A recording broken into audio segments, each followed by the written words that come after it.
Весели мелодии. Queso Bandito или Крадецът на сирене.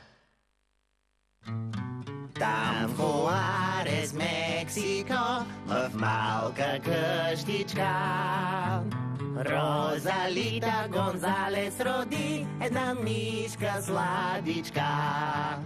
Празнуваха, танцуваха, че бебе се роди. Но останаха без сирене и всички чуха.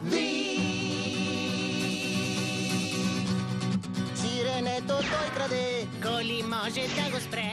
Queso Bandito, буен като огъня, бърз е като вятъра, има и приятели. Queso Bandito. Сиренето как не привлича всички видове, аз обичам. Щом заспиш, промъквам се леко, грабвам го и бягам далеко. Няма време тук за сиеста, няма сирене за сиеста. Гонят го и строгите власти, но са яли повечко пасти. Няма да ме хванат, знай. тази битка няма край. Queso Bandito.